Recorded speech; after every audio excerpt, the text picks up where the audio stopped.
Tela já aqui. Muito bem, boa tarde a todos, sejam bem-vindos ao 27º webinar do Print da UFRN, o nosso encontro de quartas-feiras à tarde, em que os nossos professores, nossos alunos que tiveram a oportunidade de fazer um estágio no exterior, de consolidar as parcerias da universidade, apresentam, né, aqui para a comunidade, e depois fica disponível no YouTube, né, aqueles projetos de pesquisa específicos, né, as redes feitas, redes de pesquisa construídas, né, e consolidadas ao longo do financiamento do Print, né.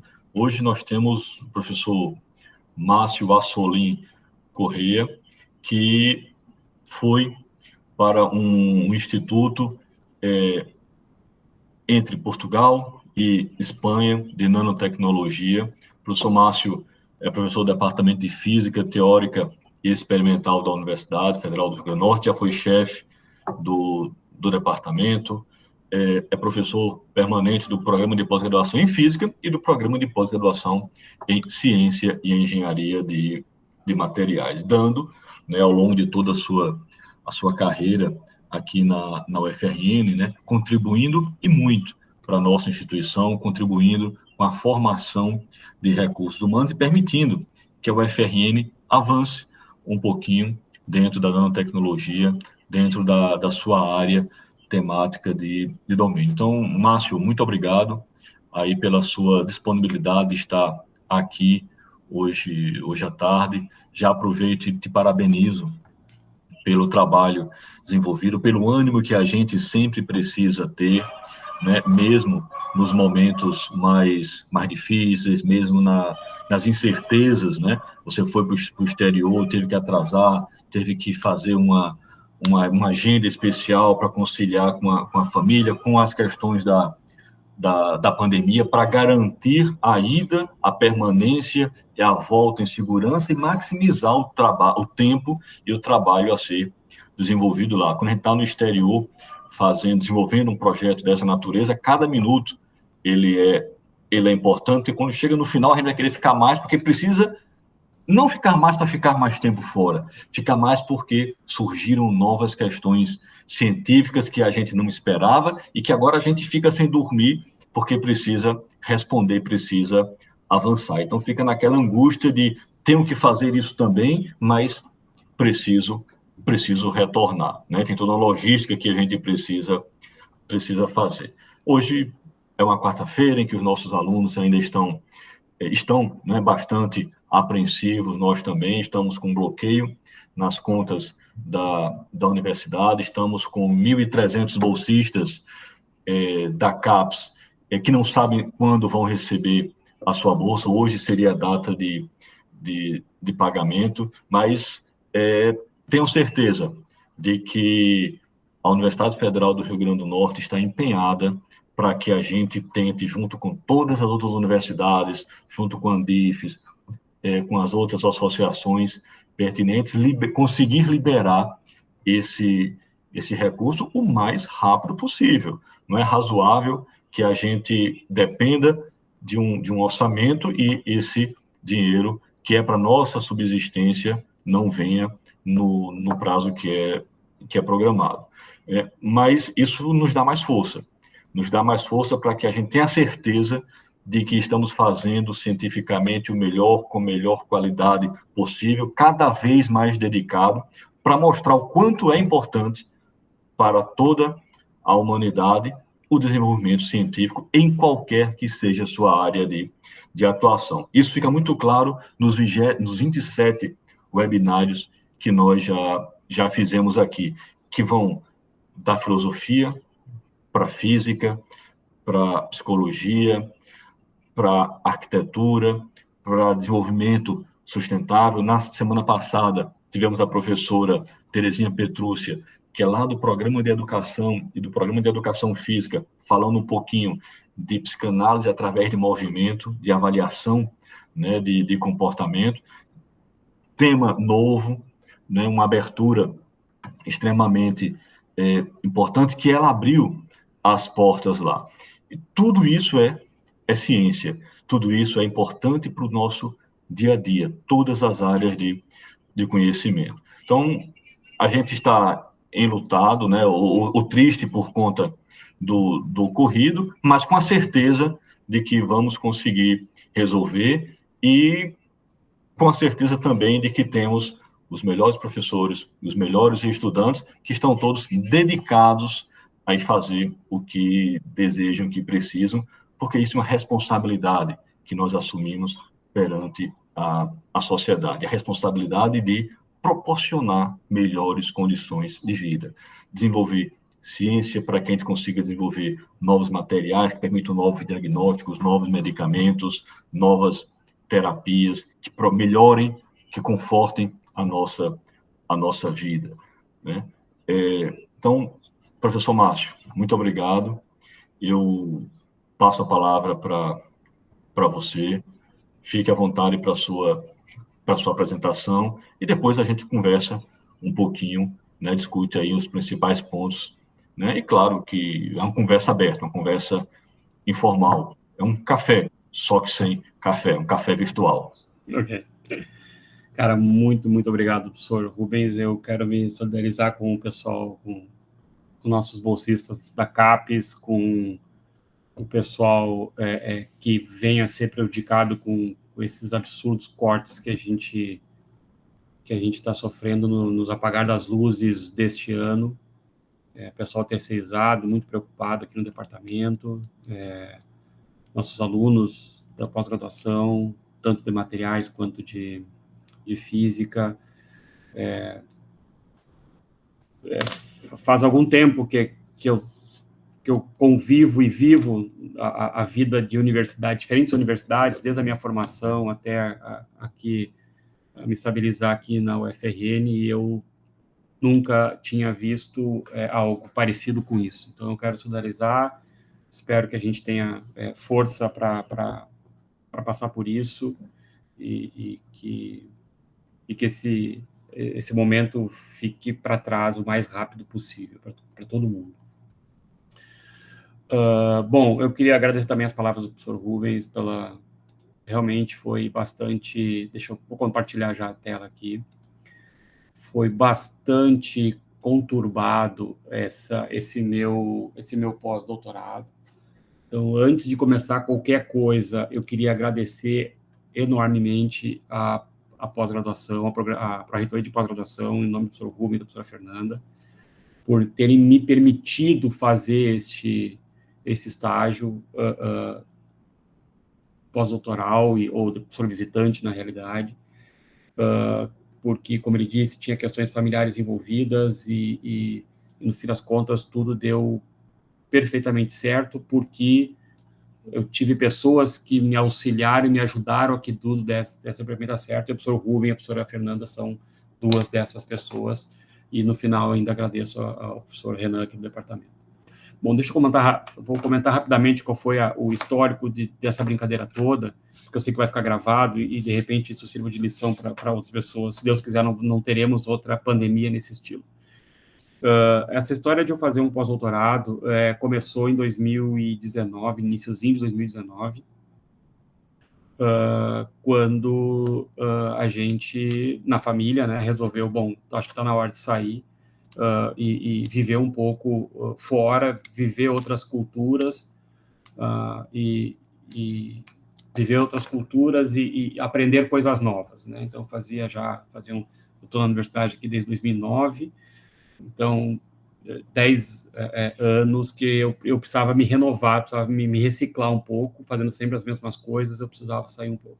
Então, no início de 2019, eu aproveitei uma viagem de férias que eu fiz para a Europa e fiz contato com esses dois indivíduos que estão aí na apresentação, o professor Felipe Vaz e o professor Armando Ferreira. Então, nas minhas férias, eu tirei 3 dias das minhas férias e fui até a Universidade do Minho conversar com esses professores para verificar a possibilidade de um estágio pós-doutoral ou um estágio de professor visitante nessa universidade. Né? Por que eu cheguei até eles? Eles estudam uma técnica, são especialistas numa técnica bastante interessante para que poderia dar uma revolucionada no que eu vim estudando, que é o Glassing Deposition, Angle Deposition, que é o que a gente chama de GLAD. Eu vou explicar um pouquinho da técnica daqui a pouco.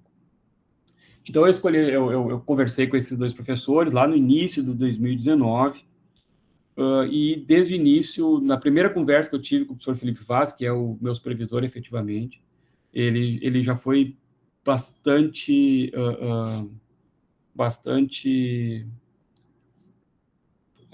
incisivo no fato de que a gente aceita você vir para cá, a gente recebe você de braços abertos, instituição, mas que esse pós-doutorado não se resuma.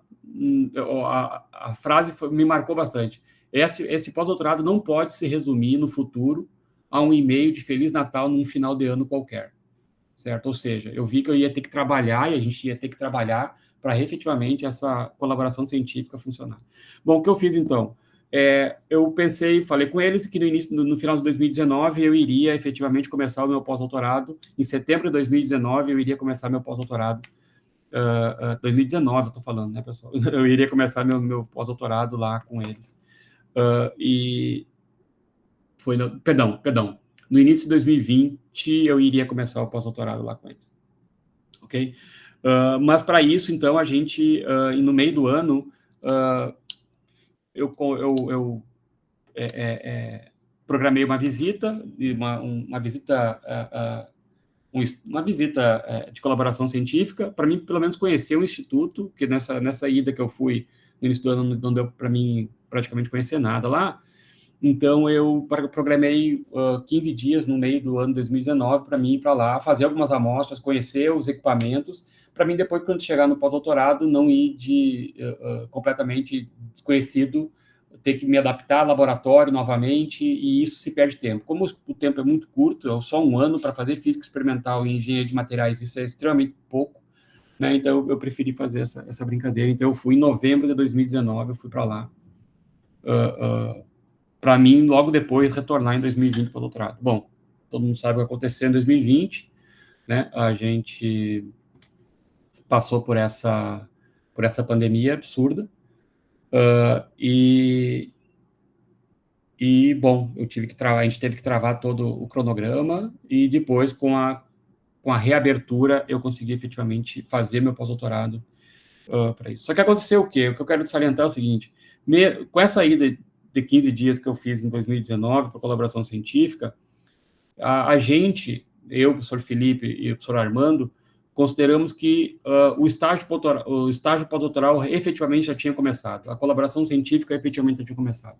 Por que eu quero salientar isso? Quando eu começar a mostrar a minha produção científica referente ao meu pós-doutorado, vocês vão ver que vai ter artigos em produção científica de 2019 até 2022. Né? Lembrando que eu fiquei basicamente um ano, que foi de 2021 até 2022, setembro até setembro, setembro até agosto, setembro de 2021 até agosto de 2022. Eu fiquei efetivamente fazendo pós-doutorado em loco, mas a colaboração científica começou já com essas reuniões e com esses travamentos da pandemia, a gente não ficou parado. Bom, vamos lá. Quais eram os objetivos desse projeto, né? Então, principalmente, deixa eu pegar aqui um ponteiro, era fortalecer a colaboração científica entre a nossa universidade e a Universidade do Minho, junto com um instituto de pesquisa que eu fui passar um tempo também em Bilbao. Aprender a fazer sensoriamento em nanoestruturas, que a gente vinha fazendo aqui na universidade, basicamente, era desenvolvimento de novos materiais e novas nanoestruturas, mas aplicar efetivamente isso, integrar isso com circuitos eletrônicos, a gente não tinha know-how, então uma das ideias principais do projeto era fazer isso. Desenvolver novos materiais para uso de sensores multifuncionais, né, o título da apresentação de hoje aqui, que é justamente a gente agregar fenômenos e efeitos a materiais nanoestruturados, né, para ele fazer medidas simultâneas de umidade, temperatura, campo magnético e outros fenômenos, né, que a gente queira produzir. Então, a gente tinha que fazer estudos para tentar fazer esse tipo de sensores nanofuncionais, multifuncionais, para miniaturizar as coisas e maximizar o sinal desses sensores, efetivamente. como consequência disso, como consequência de fazer materiais, sensores multifuncionais, onde a gente agregou a parte magnética, já que o grupo do professor Felipe e do professor Armando, eles são especializados na parte elétrica, principalmente, a gente teve que fazer um desenvolvimento de instrumentação científica bastante grande no período de um ano, certo? Então, a gente montou equipamentos lá no laboratório, alguns equipamentos a gente montou no laboratório para fazer esses estudos, e isso demanda muito tempo, né? Quer dizer, não é só chegar lá e medir, é chegar lá e desenvolver novos experimentos. E, claro, nós fazer o básico da ciência, que é a gente fazer o básico da ciência de materiais, né, e de física e magnetismo, espintrônica, que é produzir amostras, caracterizar essas amostras, otimizar sinais, otimizar respostas, para depois a gente conseguir ou desenvolver sensores ou fazer produção científica através de artigos científicos para a comunidade, né? Mas, dentro desses objetivos, eu sempre tive em mente, a gente sempre teve em mente em tentar aproveitar meu estágio lá e tentar desenvolver uma colaboração a partir da formação de recursos humanos também, levando estudantes para lá e fazendo com que estudantes tenham interesse em vir para cá efetivamente. Bom, esses são os objetivos principais desse desse projeto. Bom, esse projeto nasceu dentro do grupo que eu faço parte aqui na universidade, né, que é o que a gente chama de grupo de nanoestruturas magnéticas e semicondutoras, é o grupo, é o guarda-chuva de todos os grupos de pesquisa que nós temos aqui no departamento. Eu, efetivamente, faço parte do grupo de magnetismo, vou mostrar o organograma daqui a pouco para vocês. Então, esses são os professores que fazem parte desse laboratório, certo? Excelentes professores, com excelentes currículos, uma mescla de pessoas mais novas e pessoas mais experientes. Então, isso faz com que o grupo cresceu muito nos últimos anos e vai crescer ainda mais, tenho certeza absoluta disso. Certo? Esse aqui é o nosso grupo aqui. Esse é o nosso organograma. Desculpa, deve estar pequeno aí para vocês, mas esse é o nosso organograma. Ok? Então, a gente tem o grupo de nanoestruturas magnéticas semicondutoras, e dentro desse grupo grande, né, que abrange todos os laboratórios do departamento de física, nós temos vários grupos, subgrupos, né, que as pessoas permeiam por esses grupos. Então, tem o grupo de magnetismo, que eu faço efetivamente parte, tem o grupo de magnetismo fortemente correlacionado, né, tem o grupo de espectroscopia e ótica de sistemas nanoestruturados, daí tem os oficinas de apoio, laboratório de criogenia, e aqui tem os laboratórios, né? Dentro desses grupos tem os laboratórios. Todos esses laboratórios estão cadastrados no sistema da UFRN. Muitos desses laboratórios contêm equipamentos que apresentam equipamentos multiusuários, tá bom? Então, a gente presta bastante, não é prestar serviço, mas faz bastante colaboração e tem muitas medidas que saem daqui do departamento para diferentes programas de pós-graduação, não só de materiais que eu faço parte e de física, mas também para química, por exemplo, e engenharia mecânica e outros programas, tá bom? Então, esse é o nosso grupo aqui na universidade. Já o grupo que eu fiz e faço parte lá da Universidade do Minho, quer dizer, que eu ainda fiquei como professor, a gente discutiu e viu que eu podia ficar como professor associado do centro ainda, mesmo voltando para o Brasil, é esse aqui, né, onde eu tenho aqui o professor Felipe Vaz, que é o líder do grupo, tem a Cláudia, o Marco, que tem cada esse que é o professor Armando, cada pesquisador que está aqui, ele teoricamente, esse aqui são só os pesquisadores, tem mais os alunos, né, essa fotografia foi tirada só com os líderes de linha, que eles chamam lá, né, então tem líder, a Cláudia é líder de linha de materiais funcionais em tecidos, né, o Marco o Armando que trabalhou mais próximo comigo, materiais, sensores, desenvolvimento de sensores, principalmente para a indústria automotiva, então na base de sensor de umidade, sensor de temperatura, sensor de pressão e tudo mais. E daí eu fiquei responsável pela linha de materiais magnéticos lá no grupo pelo período, e ainda a gente segue com essa estrutura. Bom, deixa eu continuar aqui. Falar um pouquinho do local principal onde eu fiquei. Depois tem Bilbao ainda, que eu fui fazer a parte do trabalho em Bilbao, né? O professor comentou aí no início que foi entre Portugal e Espanha, então eu fui para Bilbao também, né? Então, parte das medidas que eu vou apresentar, muitas delas foram feitas em Bilbao, então a gente fez algumas viagens até Bilbao para poder fazer essa brincadeira, mas principalmente Guimarães, certo? Tem uma população pequena, é uma cidade pequena, certo? Cidade muito, muito, muito antiga, tem os citâneas que se chama lá, que são locais onde tu tem resquícios de vilas romanas, então tem bastante, tem uma história muito, muito, muito rica, e tem uma história muito, muito interessante, a cidade, porque teve uma batalha muito importante para o país, que foi a Batalha de Samamed, em 1111, de 1128, mais na periferia um pouquinho da cidade, assim, tem até um estilo de uma praça, alguma coisa para comemorar isso, que foi onde teve a batalha que efetivamente Portugal ficou independente, né, porque tinha grandes não é reinados que chamam, mas grandes ali na Península Ibérica, né, então tinham reinados na Península Ibérica e a Batalha de Samamed foi fundamental para a independência de Portugal, por isso que tem lá na cidade esse local aqui onde diz que Portugal nasceu aqui. Certo? Então, bom, se Portugal nasceu lá e a gente, teoricamente, foi descoberto pelos portugueses, então a história é muito, muito interessante. Tem lugares, o centro histórico é tombado pela Unesco, tem lugares muito interessantes. E o campus também é um contraste bastante interessante, porque temos uma cidade muito antiga, muito, muito antiga, e uma universidade muito moderna, certo? Os prédios, eles lembram bastante os prédios aqui do UFRN, diga-se de passagem.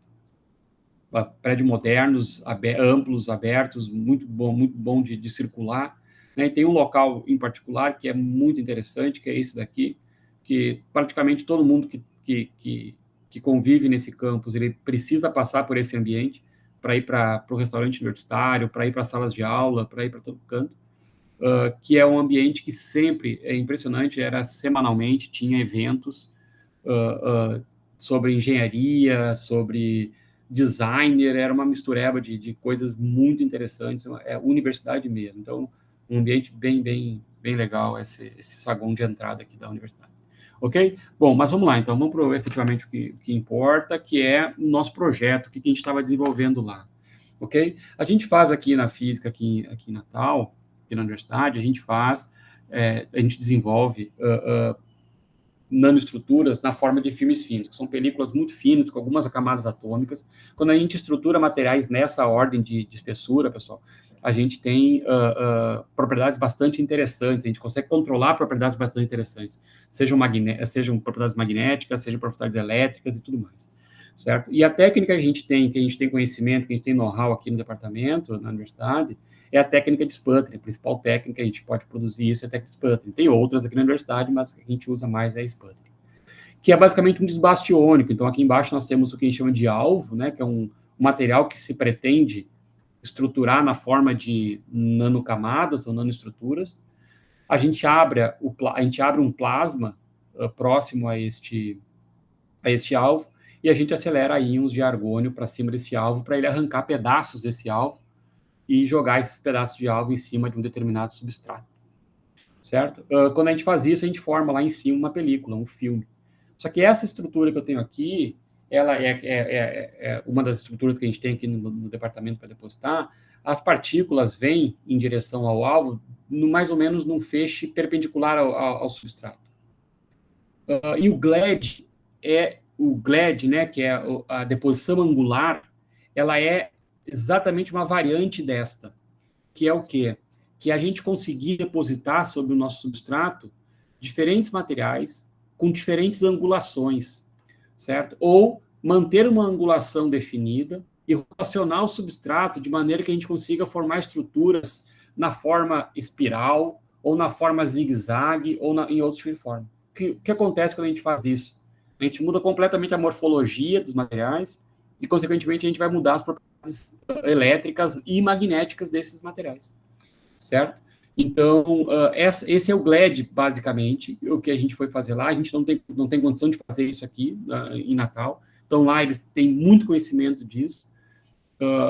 E né, já está tudo otimizado para fazer esse tipo de estrutura. E a gente foi lá para aprender essa nova técnica. E, na verdade, a gente aprendeu muito, muito, muito mais do que isso. Ok?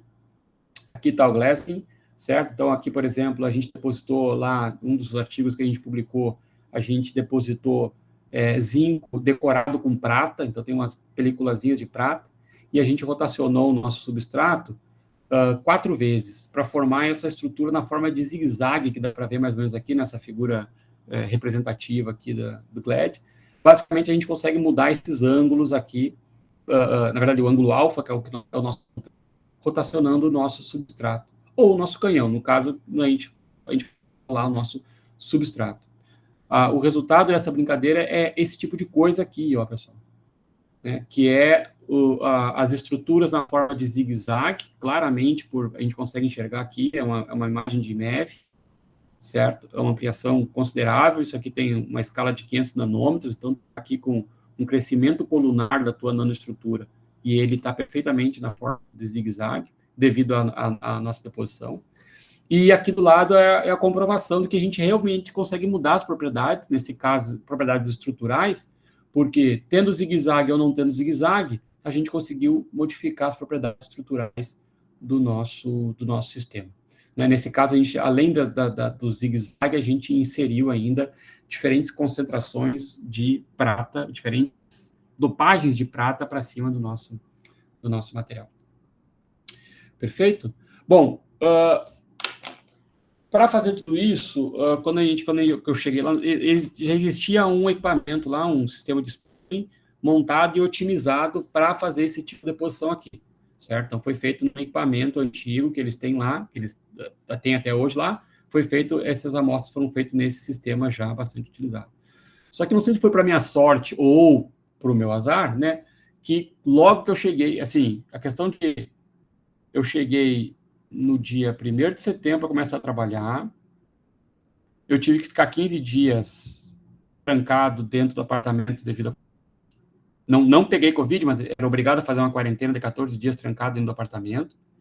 E no 15º dia, eu fui para...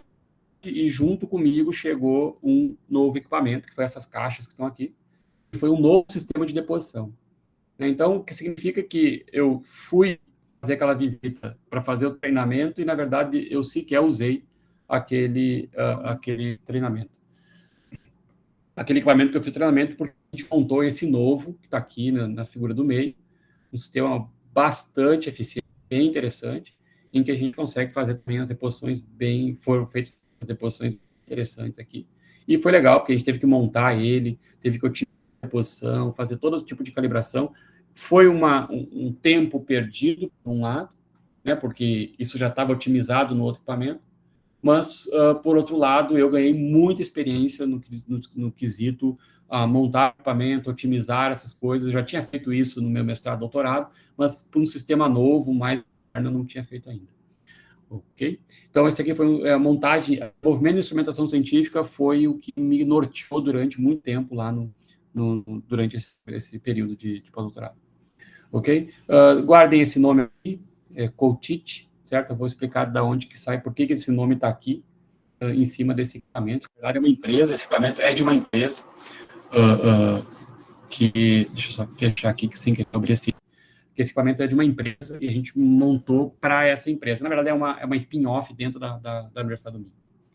Ok? Mais equipamentos. Então, continuamos montando equipamentos. A gente precisava medir propriedades magnéticas, só que o grupo, o professor Felipe, não tinha essa tradição de medida de propriedades magnéticas. O know-how deles era em propriedades elétricas, mecânicas e tudo mais. Então, a gente partiu para a montagem de um novo equipamento que nos permitisse caracterizar magneticamente nossos materiais. Né? Daí esse aqui nasceu do zero. Esse equipamento, em particular, nasceu absolutamente do zero, certo? Ele é usado para medir medidas termomagnéticas. Então, a gente teve que comprar os materiais. Percebo que isso aqui é uma adaptação de populações, né, de latão, que é ótimo para condução térmica, né? Então, era uma coisa que a gente precisava bastante para isso. Beleza? Então, bom, a gente montou esses sistemas aí. Esse aqui é o projeto que eu montei para mostrar para eles o que eu pretendia fazer no laboratório, para me pedir permissão para o desenvolvimento dessa técnica, né? Ou seja, eu ia precisar de muitos equipamentos que eles têm lá, e isso significava que eu tinha que pedir permissão para equipamentos de um canto para jogar para outro. E, no final das contas, esse aqui foi o resultado final da montagem desse sistema de medidas termomagnéticas, tá bom? Tá aqui o sistema operacional, 100% operacional, ele foi montado absolutamente do zero e feito, inclusive, a programação para fazer as medidas. Então, hoje ele está plug and play, chega lá e só mede, não precisa fazer nenhum tipo de análise. Aqui dessa caixinha tem toda a eletrônica necessária para fazer inversão de campo e tudo mais. Foi um trabalho muito considerável. Esse trabalho aqui, eu finalizei ele uma semana de vir embora. Eu tirei muita medida dele, mas para deixar ele no estado que ele está hoje, nessa prateleirinha, né, bonitinho assim, para ninguém mexer, eu consegui finalizar ele uma semana antes de vir embora. A gente tem um sistema para medidas de dinâmica da magnetização também, certo? Então, a gente comprou um mini VNA e a gente fez toda a programação eu não faço programação em Python, mas a gente fez programação em Python, depois eu fui para LabVIEW fazer uma programação em LabVIEW, para a gente conseguir obter os dados a partir da variação da impedância elétrica dos materiais e aplicando simultaneamente um campo magnético. Tá ótimo? Bom, então esse aqui é o nosso sistema de magnetopedância que a gente mediu, que é uma primeira medida que a gente fez naquele equipamento que ficou lá.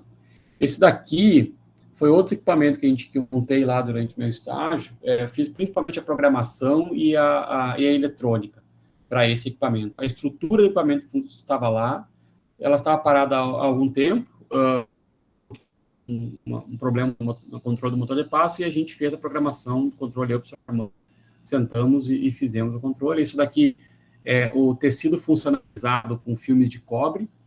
Então, a gente está medindo as propriedades mecânicas desse filme, ou seja, a gente está puxando o filme com esse equipamento. Ali está a caixinha de controle e essa é a programação, a interface do usuário que a gente montou. Então, o que a gente mede aqui, basicamente, é a força com que eu estou puxando o tecido, né, até ele arrebentar, e aqui se ele está conduzindo eletricidade ou não está conduzindo eletricidade, né, porque a gente está medindo a resistência desse sistema. Como ele tem funcionalização com cobre, a gente esperava que quando a gente puxasse o material, a malha do tecido se conectasse como se fosse um fio e conduzisse eletricidade. E foi o que aconteceu. Então, aqui eu tenho o que a gente chama de stress strain, né? A gente puxa o tecido até ele arrebentar. A gente não tem resistência nenhuma nessa região. Depois que ele arrebenta, obviamente, não tem resistência nenhuma, mas tem um intervalo aqui no meio que a gente consegue verificar a condução elétrica do tecido. Esse tecido aqui vão ser usados em um projeto envolvido lá,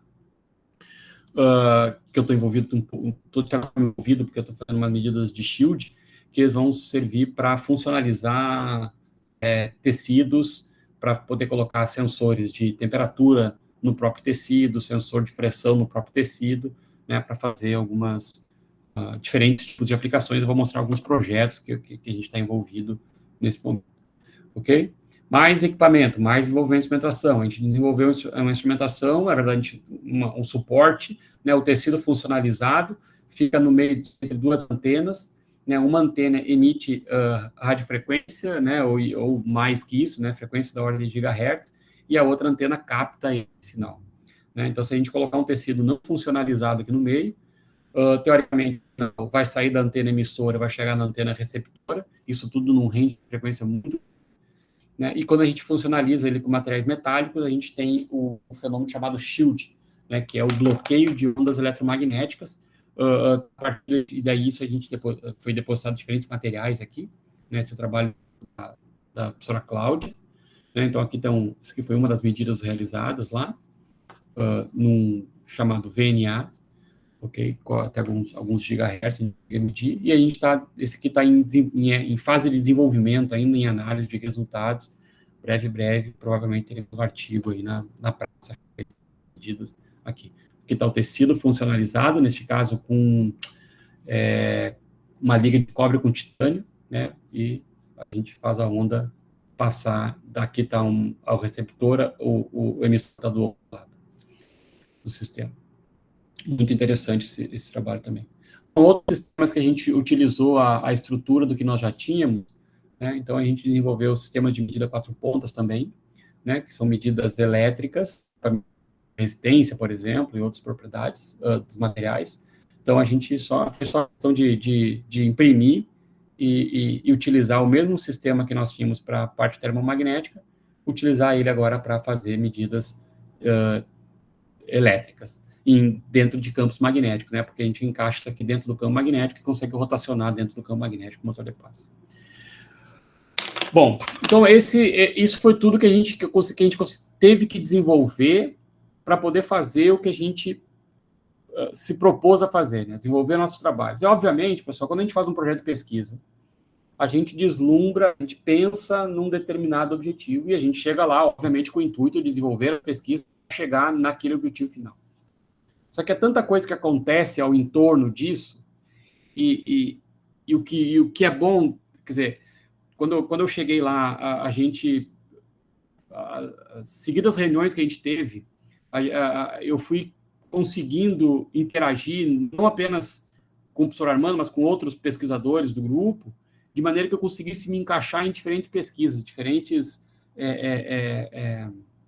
linhas e trabalhos que estavam sendo desenvolvidos lá, certo? E quando a gente viu que a coisa estava crescendo demais, né? Ou seja, eu já estava envolvido com muitos projetos dentro do próprio grupo, com diferentes pesquisadores, né? O professor Felipe chegou e falou assim: Márcio, eu acho que isso não pode ficar só simplesmente no teu pós-doutorado. Então, vamos começar a escrever projetos de pesquisa para submeter para editais europeus, né? Então, né, desenvolver projetos para submeter. Então, a gente, na verdade, eles tinham lá o know-how da escrita dos projetos para esse tipo de editais, e em alguns deles eu me encaixei. Mas um fato muito importante que o professor Felipe chegou para mim e falou: Márcio, para a gente oficializar efetivamente a nossa colaboração, precisamos fazer um acordo bilateral entre a Universidade do Minho e a Universidade do Rio Grande do Norte. Bom, então, a gente redigiu isso, ele ficou, confesso que foi uma burocracia que eu não estava acostumada, porque né, vem um acordo de lá, mas tem que bater com a questão jurídica daqui, daí volta para lá para ver se bate com a de lá, e o vai e vem dessa colaboração, desse protocolo de cooperação, foi muito grande, mas finalmente deu certo. Então, hoje a gente tem, se tu entrar lá no site da SRI, temos um acordo bilateral entre a Universidade do Minho e a Universidade do Rio Grande do Norte, que abrange todas as áreas, não é só engenharia de materiais nem nada, a gente fez um que abrange tudo, né, efetivamente, e que pode ser que facilite a mobilidade entre as instituições, principalmente porque, bom, não sei agora, né, infelizmente, com esses cortes, mas se Deus quiser, para o ano que vem, a SRI normalmente tem editais de mobilidade estudantil, e isso pode ajudar bastante, já ter um acordo bilateral entre as instituições. Então, a gente fez esse acordo bilateral, né, por isso, um pós-doc, né, então a gente foi lá para poder criar raízes dentro da Uminho e vice-versa. Né? Então, outra coisa que a gente fez durante esse período foi me cadastrar como efetivamente professor colaborador do Centro de Física, então tem uma série de professores colaboradores, a grande maioria é de lá mesmo, né? Tem muito, eu acho que sou eu o único que sou do exterior, na verdade, então tá lá, atualmente estou como professor colaborador externo da CP Cristo, me dá algumas... Isso, desculpa, Alcio, SRI é Secretaria de Relações Internacionais da UFRN, exatamente. Então, daí isso me dá vantagens, né, para chegar lá e ter acesso livre a muitos laboratórios e tudo mais. Foi importante e eu acho que será importante na sequência disso. Tá bom? Então, vamos lá. Alguns projetos de pesquisa que está sendo julgado ainda, alguns deles, outros já foram julgados, certo? Em que eu estou efetivamente envolvido e, consequentemente, nosso grupo aqui no Brasil está efetivamente envolvido. Então, nós temos esse aqui, nanodispositivos híbridos para monitorização e estimulação de músculos, numa configuração de circuito fechado, né, que a gente chama de Mustang. Isso aqui é um acordo entre Portugal e Alemanha para mobilidade estudantil de projetos. Esse é um projeto relativamente pequeno, né, 2.500 euros por ano para missões entre as universidades, né, mas que a gente que eu posso utilizar caso esteja por lá. Tem outro projeto também relacionado que não tem nada a ver tem a ver com ciência, mas é muito maior do que isso, é muito mais do que isso, né? A gente submeteu esse projeto lá para a Fundação dos Estados Unidos, a gente pediu 50 mil euros para mostrar como que a ciência trabalha de uma maneira tão natural, né, no que diz respeito à raça, gênero, e tudo mais, né, com relação à ciência. Ou seja, como é fácil na ciência, como a gente convive bem com qualquer cultura, digamos assim, né? Todo mundo se respeita, isso é muito legal, então foi submetido um projeto para lá. Tem um projeto também que é desenvolvimento de sensores híbridos, né, para sensores para toque de pele, né, para grudar na pele, né? Então esse foi um projeto submetido a um projeto europeu, 170 mil euros foi solicitado, né? E por nossa parte aqui a gente submeteu um projeto, né, grafeno como propulsor de novas tecnologias, uns editais que tinham aberto junto ao CNPq, a gente tinha solicitado 680 mil reais nesse caso, para fazer desenvolvimento desse projeto, e infelizmente a gente ficou com a história de sempre, né? Mérito, mas a classificação não alcançou, eram só 15 projetos, a gente ficou, acho que, se não me engano, na posição 40, então acho que, infelizmente, não deu, esse projeto aqui, particularmente, não deu, tá bom? Bom, eu aproveitei o período também para fazer contatos com empresas, né? Algumas empresas, na verdade, eu não me esforcei muito para isso, porque as empresas... o que é muito legal lá é que as empresas vão até a universidade, procurar a universidade para ter soluções a partir disso, né? Então, a Moldit, que é um grupo muito grande, ela faz parte do grupo chamado Durit, né? Inclusive, a Moldit, por exemplo, inclusive ela é uma multinacional com sede em Portugal, mas que ela tem, quer dizer, com a parte principal em Portugal, mas a Moldit, por exemplo, tem uma sede aqui no Brasil, ali na Bahia. Estou em contato com o diretor científico, inclusive, nesse período. A Moldit, o laboratório do professor Felipe, ele desenvolveu várias soluções para a Moldit, né?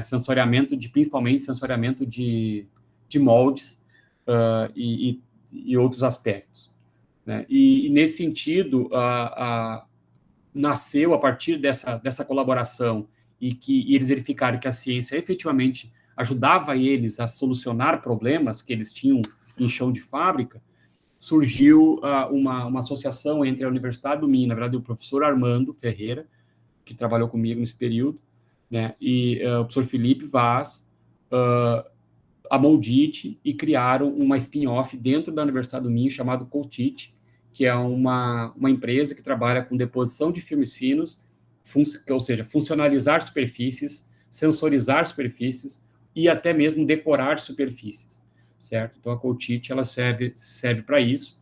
O atual CEO da Coltit é o professor Armando. Ela nasceu, tipo, a Coltit nasceu 2 ou 3 meses depois que eu já estava, durante o pós-doc, né, 2 ou 3 meses que eu estava lá já, e foi muito legal conviver, né? Foi muito legal, teve situações em que uma coisa que eu não estou acostumado, né? Na verdade, o pesquisador não está acostumado, né? Um contabilista teve na universidade, né? E para tentar levantar os custos da deposição de uma nanoestrutura. Eu nunca tinha pensado nesses custos, entende? Porque a gente tem aqui, nós estamos dentro de uma universidade em que a luz é por conta da universidade, a água é por conta da universidade, né, os materiais é por conta de projetos, muitas vezes. Então, a gente tem os custos, que é os custos dos projetos para conseguir o material, mas a água, a luz, a estrutura, a infraestrutura, a limpeza, a gente nunca pensou nisso, que está dentro de uma instituição.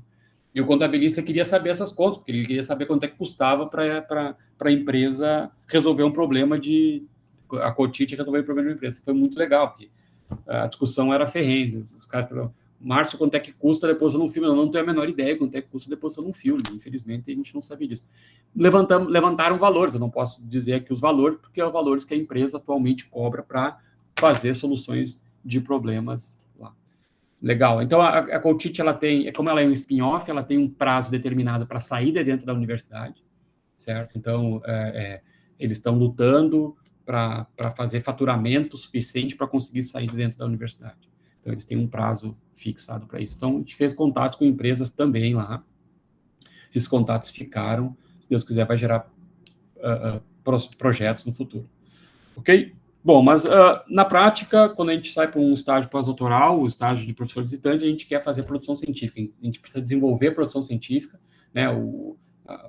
infelizmente, o que afere, o que mede, é a produção científica que a gente conseguiu produzir, mas mais que isso, né, a produção científica que faça com que essa visita ou esse estágio consolide uma colaboração e faça com que isso dure muito tempo, que faça com que tenha mobilidade estudantil e que tenha internacionalização das nossas pesquisas aqui na universidade. Né? Então, frente a isso, como eu falei no início, que era importante, os nossos trabalhos, efetivamente, de colaboração científica começaram em 2020, tá, pessoal? Então, tudo que eu vou mostrar aqui é quando efetivamente... 2020 era para mim estar lá fazendo pós-doutorado já, se não fosse a pandemia. Então, a gente pegou esse período e a gente, entre nós, já que as reuniões eram todas online mesmo, para todo mundo, independente se tu era daqui ou tu era de lá, né? E os laboratórios estavam... Nós tínhamos muitos resultados em mãos.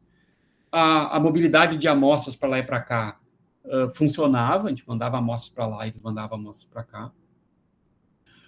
Por um período, Portugal, no início, principalmente da pandemia, foi um exemplo para o mundo inteiro, né, com relação à Covid. Então, em alguns períodos, a universidade abriu as portas lá, isso ainda em 2020, então conseguiram fazer algumas medidas. E, cara, e depois que eu cheguei, enquanto aqui ainda estava fechado, porque a pandemia estava bastante alta, as taxas estavam muito altas, lá estava tudo vida normal, vida que segue, todo mundo com a sua máscara, sem problema nenhum, então a ida ao campus era absolutamente normal, então era vida normal, a vida que seguia. Foi bastante interessante. Bom, então começou as produções científicas. Eu vou sempre colocar aqui do lado, pessoal, o que eu fiz também. Eu vou fazer colaboração científica, mas de forma alguma, os artigos que eu vou publicar ou os trabalhos que eu vou desenvolver podem não ter estudantes de programas de pós-graduação da UFRN envolvidos.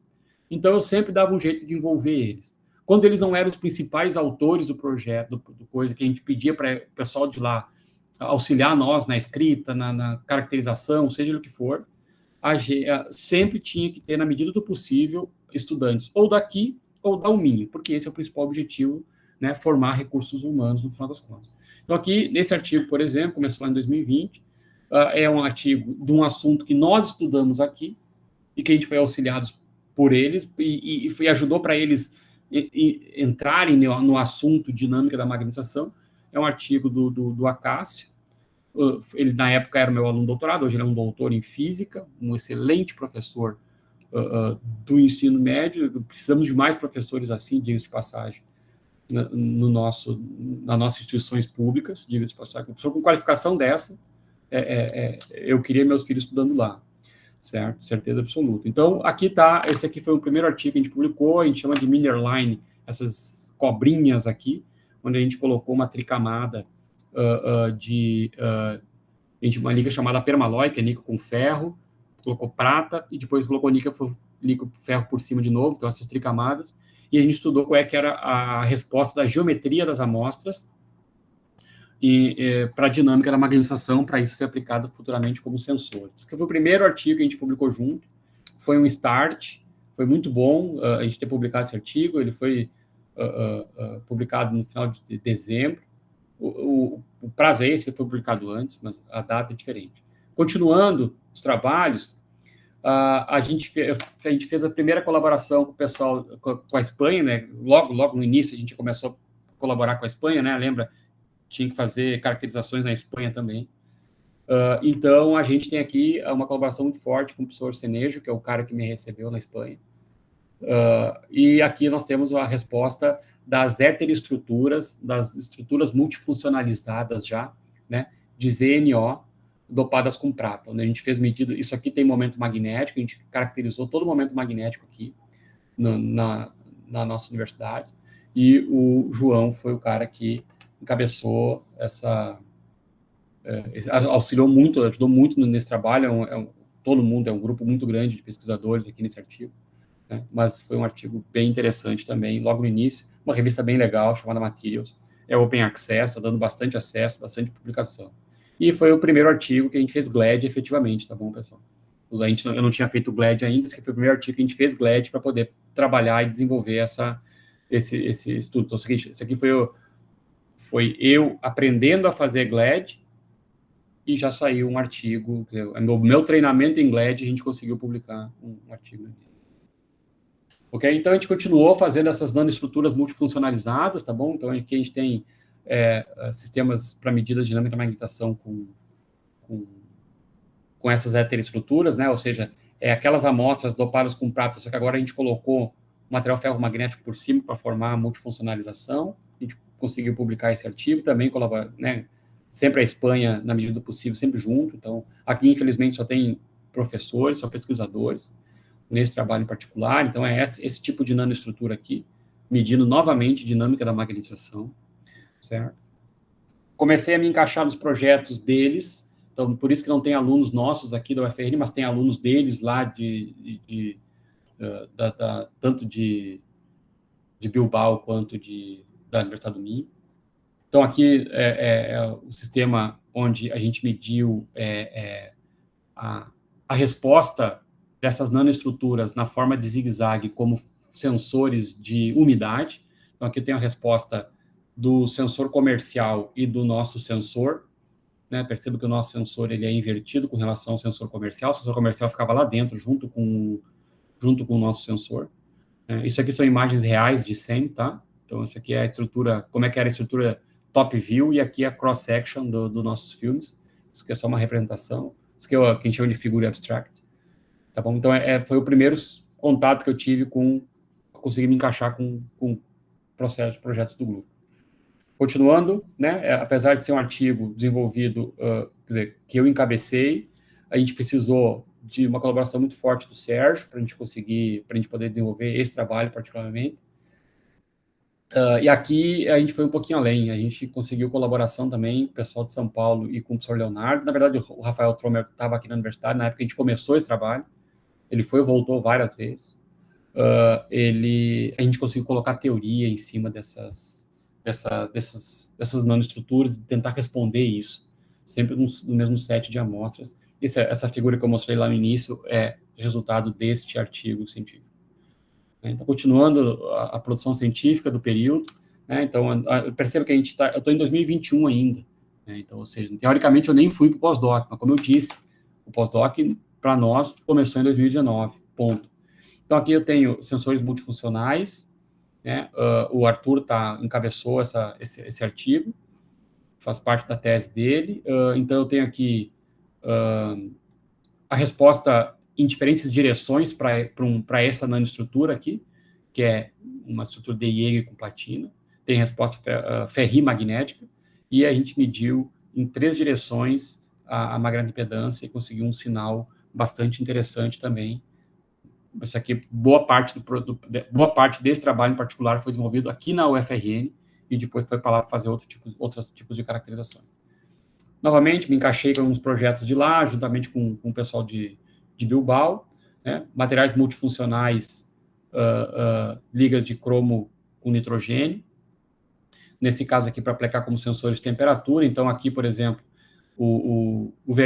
a curva vermelha aqui é um sensor comercial, e a linha azul é o nosso elemento sensor, novamente, está aqui ele. Agora nós estamos medindo temperatura, nós esquentamos por baixo e medimos a temperatura do sistema, e a gente bota essa temperatura ficar em patamares. Então, perceba que quando o sensor comercial fica no patamar, o nosso sensor fica perfeitamente no patamar também, certo? Então, materiais multifuncionais nesse sentido. Continuando, publicamos graças a Deus, publicamos bastante. Em 2021 ainda, a gente começou a fazer as primeiras coisas ferromagnéticas por lá. Então, a gente começou a desenvolver heteroestruturas que exploravam diferentes fenômenos, né? Então, esses aqui, por exemplo, o óxido de titânio, eles já tinham total conhecimento lá, mas não tinham conhecimento da resposta da materiais magnéticos. Então, a gente conseguiu acoplar essas duas coisas, né? Então, aqui a gente fez uma colaboração com o professor Boome, aqui de Ciências Materiais também, para a gente poder desenvolver esse trabalho aqui. Grande parte desse projeto foi feito aqui, e uma boa parte também, praticamente 50% foi feito lá. Coloquei uma teoria, né, tem um pouquinho de teórico ainda dentro de mim, então fiz umas continhas e coloquei uma teoriazinha para fixar, para mostrar que o nosso resultado condizia com o que a gente tinha. Ok? Continuando ainda os resultados científicos, aqui esse sistema Esse projeto foi muito legal, cara, foi em colaboração com o pessoal da Romênia. Na verdade, eles estavam um pouco enrolados com esse artigo. Nós todos estávamos enrolados com esse artigo e chegou o professor Felipe Vaz, a história foi bem essa, chegou o professor Felipe Vaz e falou assim, Márcio, resolve, vê o que tu consegue organizar aí, porque a gente tinha muitos dados, mas a gente não tinha a incorporação de um artigo para esses caras aqui. Então, foi a primeira vez que eu consegui, que eu fiz, que eu entendi por que o que eu sempre estudei como fenômeno de física, desenvolvimento dos materiais, podia também ser utilizado para sistemas decorativos, né? Coisa que eu nunca tinha imaginado na minha vida. Então, a gente desenvolveu esse paper muito legal com o pessoal da Romênia, que foi funcionalizar esses braquetes que eles chamam, que são os materiais que são colados no dente para fazer aqueles aparelhos de dente. Então, o que eles fizeram? A gente aumentou, além de mudar a cor, botar a cor que você praticamente quiser, vou mostrar as cores que a gente desenvolveu, que eles conseguiram desenvolver. Essas figuras foi eu que desenhei elas, na verdade. A gente conseguiu também aumentar a dureza desse material, que era importante para a aplicação dessas coisas. Essas foram as cores que a gente conseguiu desenvolver para esse trabalho. São mudanças delicadas de cor, um dourado bastante delicado, um pouco mais... Então, para cada cor dessa tem uma codificação que é uma deposição diferente. Foi muito legal esse trabalho. Bom, continuando, então, mais um trabalho que a gente conseguiu publicar, já estamos em 2022 aqui, tá bom? Perceba que apesar de ser de 15 de dezembro de 2022, que nem chegou ainda, né? Isso aqui foi publicado lá no início do ano. Ok? Então, aqui nós temos um estudo teórico, quer dizer, aquela vontade de fazer conta e colocar isso com resultados... esse aqui, na verdade, é mais recente, mas... a gente conseguiu colocar com resultados que a gente obteve lá. Então, esse aqui, todos os resultados experimentais obtidos para esse paper foram 100% feitos durante o estágio que eu estava lá. Né? Quem está envolvido aqui, quem ajudou a fazer essas contas, o Acácio, novamente, né? E o Arthur está na área. Né? A gente usou o sistema que a gente desenvolveu lá para poder fazer isso. Mais um paper, esse aqui, infelizmente, a gente não conseguiu, também com Bilbao, né? Para materiais flexíveis. Então, tem vários aqui. Ok. E esse aqui foi um dos últimos que a gente conseguiu produzir. Esse aqui é o artigo, um dos principais artigos da tese do Arthur. Já vou contar a história do Arthur, por que ele está encabeçando este e alguns outros papers também, certo? E também foi em colaboração com muita gente. Aqui apareceu mais esse Elder aqui, que é um engenheiro eletricista que faz a integração de sensores com a eletrônica. Ele fica 24 horas por dentro do laboratório, ele não trabalha para o grupo, ele não faz parte do grupo, mas ele está lá o dia inteiro. Ele trabalha para uma empresa fora da Universidade do Minho, mas como ele fez doutorado no grupo, ele está sempre lá e ele ajuda em tudo. Então, esse aqui é o resultado do sensor do Arthur.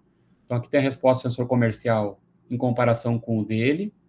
Aqui tem a resposta do sensor comercial com relação ao sensor que o Arthur desenvolveu, em função de dias. Isso aqui são horas, 160 horas. Então, ficou alguns dias pegando sol, saindo do sol, chovendo, não chovendo, e o sensor do Arthur respondeu absolutamente da mesma maneira que o sensor comercial. Né? E, além de tudo isso, esse sensor que o Arthur desenvolveu, ele tem propriedades antimicrobianas também, que é bastante importante no período de pandemia. Certo? Eu vou voltar um pouquinho com esse artigo daqui a pouco. Fizemos outro artigo esse ano ainda, certo? É um dos principais trabalhos da tese do Sérgio, que eu levei essas fitas flexíveis envolvidas aqui, com parceria com o professor Achar, para caracterizar por lá. Certo? Essas aqui são as fitas, a gente caracterizou elas todas lá e fez esse artigo. Né? O principal artigo da tese do João, também, todo o grupo está envolvido nesse trabalho, muito legal esse trabalho do João. O Arthur se envolveu em artigos lá, eu vou explicar por que o Arthur se envolveu tanto com esses artigos de lá, né, entre um e depois. Esse artigo é bem interessante, porque a gente conseguiu propriedades antimicrobianas em sistemas flexíveis, esse aqui é a nossa figura abstract, que é bastante interessante para a gente botar, ele é capacitivo, ou seja, tu apertar, chegar próximo dele, ele responde. Esse sistema responde eletricamente. E isso aqui é ótimo para a gente poder depositar sobre sistemas que tu precisa funcionalizar e não quer que o vírus dure muito tempo em cima da superfície. Então, né? Então, a superfície tem propriedade antimicrobiana e peso resistiva ao mesmo tempo. Multifuncionalidade novamente, né? Esse aqui todo mundo está envolvido, porque esse aqui é um trabalho que eu venho desenvolvendo ele há muito tempo, tá bom, pessoal? E a gente conseguiu finalmente publicar esse ano, que ele engloba basicamente tudo que a gente estuda nos últimos 4, 5 anos. Então, todo o grupo merecia estar aqui, efetivamente. Esqueci de colocar aqui a foto do Marcos, que foi meu aluno doutorado também aqui na universidade. Porque todo mundo... Esse artigo tem medidas de todo mundo, da tese do Acácio, tem medidas da tese do Marcos, tem medidas da tese do João, tem medidas da tese do Arthur, tem medidas da tese de todo mundo aqui, né? E a gente colocou uma teoria por cima. Bom, o que eu queria citar o Arthur novamente, o Arthur, inclusive, o Arthur só teve que sair. O que aconteceu? Durante esse período, como a gente não tinha ainda equipamentos para medir as propriedades magnéticas lá, que a gente não tinha montado, eu estava com medo que não conseguisse montar os equipamentos lá, a gente programou uma visita do Arthur para um estágio também lá no grupo. Na verdade, em outro grupo, mas ele ficava permeando por lá. Então, ele ficou um período lá, e nesse período que ele ficou lá, ele desenvolveu parte da tese dele, obviamente. E é esse artigo que eu comentei com vocês agora há pouco, né? Esse artigo aqui é um dos principais artigos, serão 2, se Deus quiser, um dos principais artigos da tese do Arthur, onde ele desenvolveu esse sensor de temperatura, que funcionou muito bem e que vai servir como base para a gente vir aqui depositar nossa nanoestrutura por cima e fazer uma material multifuncional aqui na UFRN. Só que, infelizmente, ou felizmente, né, o Arthur trabalhou tão bem nesse período lá que eles já roubaram ou vão roubar o Arthur da gente. Por quê?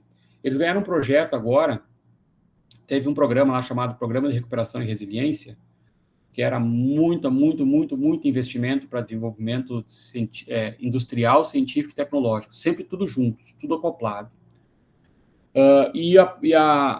O grupo do professor Felipe Vaz, encabeçado pelo professor Armando Ferreira, eles foram convidados a participar de um projeto que a Auto Europa, Volkswagen Auto Europa, submeteu de 20 milhões de euros, que é para desenvolvimento de um carro autônomo.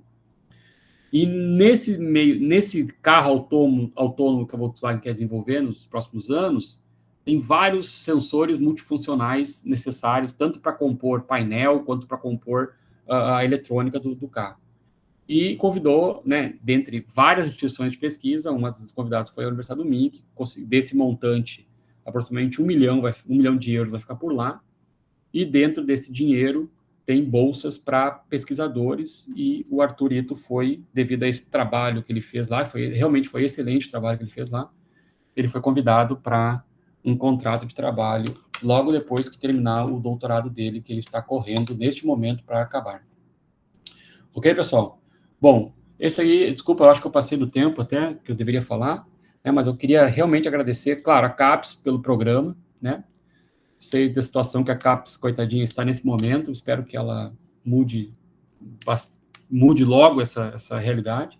A minha universidade, né, que me deu essa oportunidade de fazer isso, investiu em mim, e o que eu tenho que fazer basicamente agora é devolver o que foi investido, e não foi pouco o que foi investido em mim.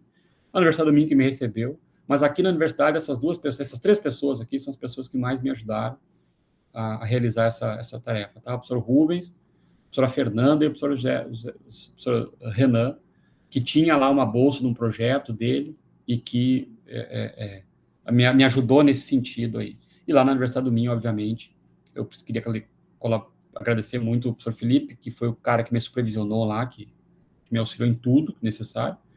E, cara, esse cara aqui, que na verdade virou um irmão, certo? O tal do Armando Ferreira, esse cara aqui hoje é um cara que a gente conversa todos os dias, absolutamente, não só para desenvolver pesquisa, certo? Mas, pessoal, mais do que tudo isso, que fica é isso aqui. No meu caso em particular, no nosso caso em particular, porque eu estava junto com a minha esposa e minha filha, e o que a gente ganhou foi algumas famílias lá. Hoje, a gente falando em visitar eles, fica uma concorrência gigante, aonde que a gente vai ter que parar, aonde que a gente vai ficar, e se a gente alugar um hotel, acho que eles arrancam a gente do hotel para ficar na casa deles. Então, essa aqui é a família do professor Armando, isso aqui é a família do Rodrigo, você é um baita amigão, esse aqui é o grupo do laboratório, não é só de pesquisa que vive o homem, e esse aqui é um grupo de amigos que a gente fez lá. A Luana e o Paulo são do INL, que é um instituto de pesquisa. Através deles, a gente conheceu o resto dessa galera toda aqui. E é isso que fica, efetivamente, para a vida toda. Vivência e ciência. Pessoal, muito obrigado. Desculpa eu falar muito desse jeito.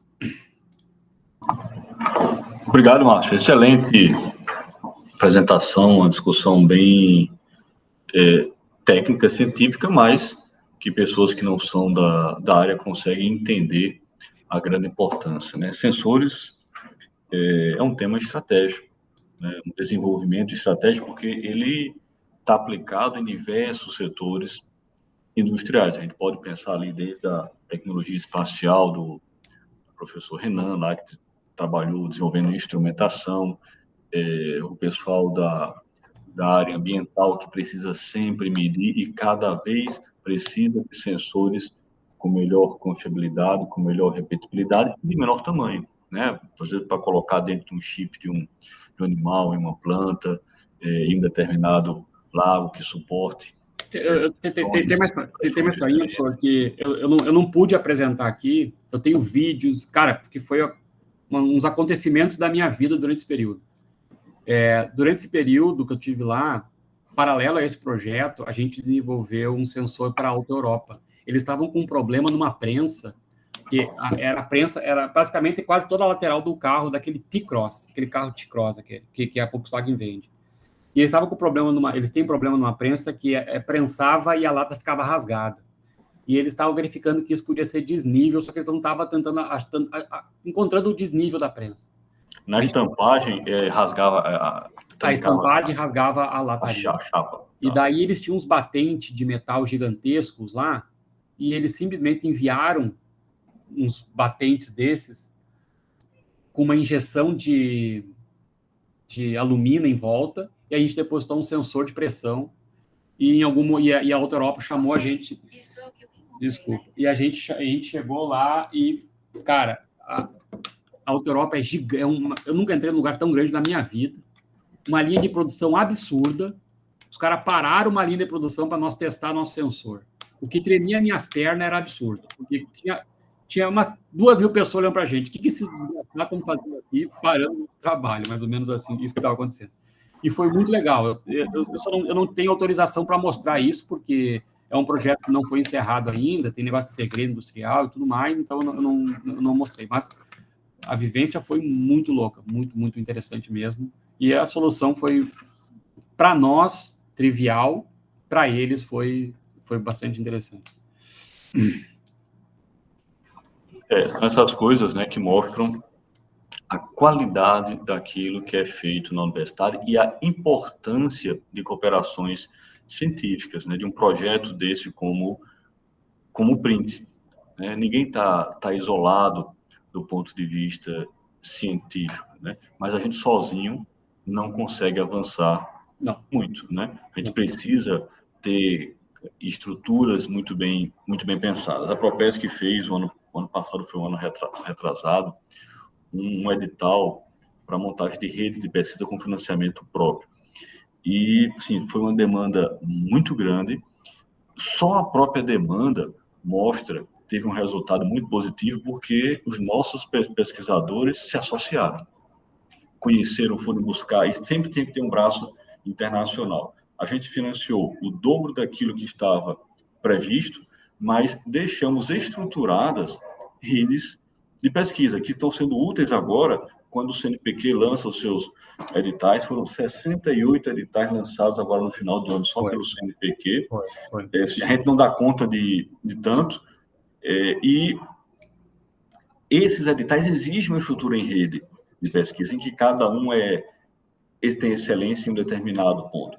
Os alunos fluindo para um lado e para o outro é extremamente importante na formação deles, né? Isso é uma das metas aí do nosso PRINT, e que a gente tenta buscar com o apoio de cada professor, né, que integra o nosso sistema de pós-graduação. A gente conseguiu aprovar. A gente está na equipe que aprovou um INCT, graças a Deus. Uhum. Não. O INCT Spintrônica, a gente está envolvido lá também. Acho que foram 50 aprovados agora e 50 ficaram em prioridade 2, que provavelmente serão financiados no ano que vem. Pelo menos isso foi isso que o professor Evaldo falou há um mês atrás aí no Emprov. Ótimo. Muito bem. Quem gostaria... Espero que tenham gostado. Espero que isso fique gravado para frente. Está gravado, Márcio, e vai estar disponível no canal do YouTube da PPG. Lá tem... Você foi o 27º, então nós temos 26 webinários que estão lá. Eu olhei. Bômio já esteve aqui falando um pouquinho sobre baterias, né, o que ele está fazendo lá. E o que ele está fazendo lá na Espanha não é exatamente o que você fez, mas em algum momento houve colaboração, você com o Bômio, com a professora Fabiana. Sempre. Né? E isso é extremamente importante para grupos de excelência. Ninguém trabalha sozinho. Né? Ninguém vai caminhar sozinho. Então, a gente precisa ter uma rede interna, uma rede nacional e uma rede de pesquisa internacional, para que a gente dê um passo seguinte, que eu acho que é conseguir entrar mais fortemente em financiamentos de pesquisa internacionais. Exatamente. Estarmos envolvidos em pesquisas bem aplicadas de interesse mundial. Acho que se a gente conseguir dar um passo nesse sentido após o print, eu acho que ele valeu muito a pena. Sabe? É um grau de maturidade diferente que nós precisamos atingir. O que a gente busca. Muito bem, Márcio. A gente já está escrevendo alguns projetos para submeter para europeus, mas, claro, sempre baseado, infelizmente, lá, porque a gente não tem ainda a gente nem pode, né, concorrer, mas eu estou encabeçando uns projetos. E a gente não tem experiência nisso, não sabe como é que se escreve. É diferente escrever um projeto para o CNPq, é diferente escrever um projeto para a CAPES, é diferente escrever um projeto para a Petrobras. É uma expertise que a gente precisa ir ganhando ao longo do tempo. Exato. Né?